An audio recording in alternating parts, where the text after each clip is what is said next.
Alright, hey guys! It is TsubakiSwagg, and I'm coming to you with my review of Dragon Ball Super episode 10. And this episode was pretty anticlimactic.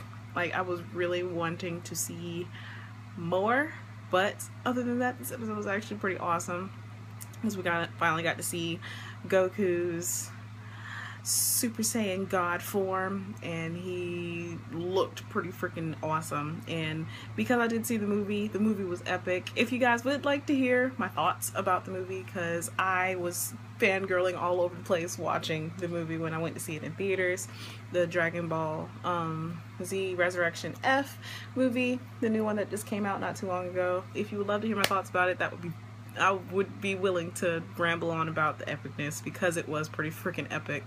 I'm so happy that I did get to go see it. I can't talk today.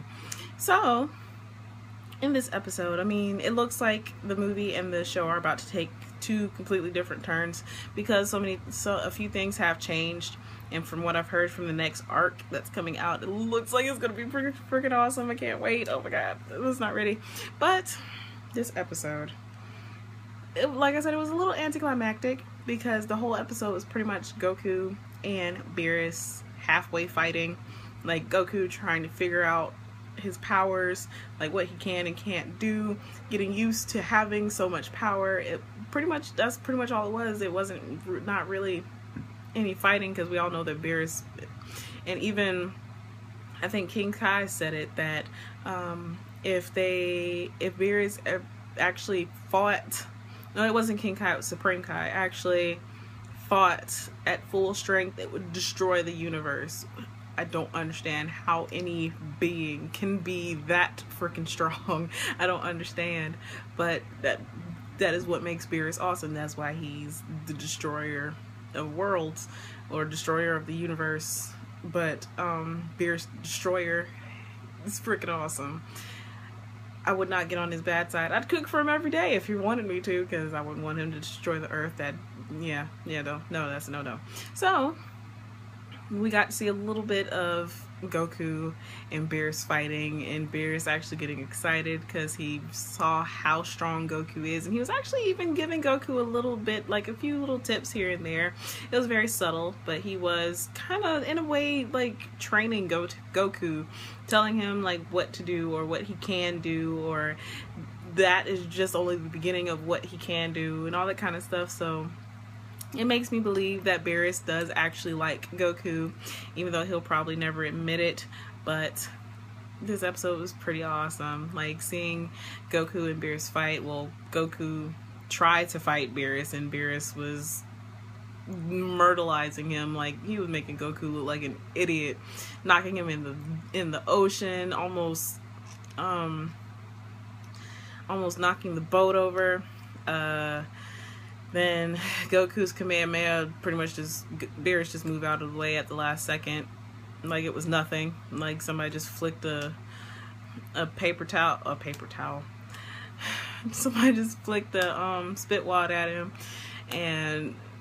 But Goku, he redeemed himself a little when he was able to catch Beerus's spirit. I don't even know if I can call it a spirit bomb. But he was able to catch Beerus's spirit bomb and reflect it back, and it's just, then other than that, like, they showed finally when Goku started getting used to his power, and Beerus was like, wow, you were able to get a little bit of a grasp of your power already in this short amount of time. And he was able to like land a few hits on Beerus, and he stopped a few of Beerus's hits, and he was able to finally, because Goku is Goku, we all know that he likes getting even, and he pretty much the whole reason why he was fighting at that point was to get even with Beerus, and he caught Beerus off guard, plucked him on the forehead, and then chopped him on his shoulder, and he's like, well, now we're even. And this is just me. Am I the only one who hates Goku's Japanese voice? Like, he sounds like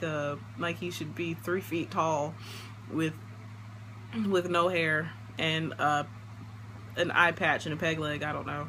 I honestly don't know where the rest of that came from. But he sounds like he should be a little kid from his voice. I miss English speaking Goku. I really do. Like, I even miss English speaking King Kai, because King Kai in Japanese sounds hilarious to me. I miss English. I have to say that Dragon Ball Z is probably the only anime that I would ever willingly watch the English dub of, because I'm so used to watching the English dub. Like, even growing up watching it, it was always in English. So hearing it in Japanese just makes me really sad. Hurts my heart a little every time. I die on the inside a little every time I watch Dragon Ball Z, anything in Japanese. But maybe that's just me. I don't know. But other than that, we also got to see like Whis eating with Paleth and the other two. I can never remember their names. And they were just grubbing on some food, because Paleth is so wishy-washy. I guess it's because he's a little kid now. I don't know. But also like Bulma and everybody got in her like space capsule and followed Goku and Beerus as they flew away. And it looks like now at the end of the episode, of course this little bit of fighting was going to lead up to a bigger fight, and now it looks like in next week's episode we're actually going to see some real fighting, because Beerus was like, well, now I'm gonna fight for real, and Goku was like, yeah, now I'm gonna fight for real. So it looks like in next week's episode it's just about to get real, and I can't wait to see what happens. I can't wait to see how the fight changes, if it does change, and all that good stuff. So ready for next week's episode. But yeah, so as always, I would love to hear how you guys felt about this episode. How do you feel about the way things turned out? How do you think things are going to turn out? But as always, please remember to comment, thumbs up, and subscribe. It helps me out a whole lot. And this is TsubakiSwagg saying adios.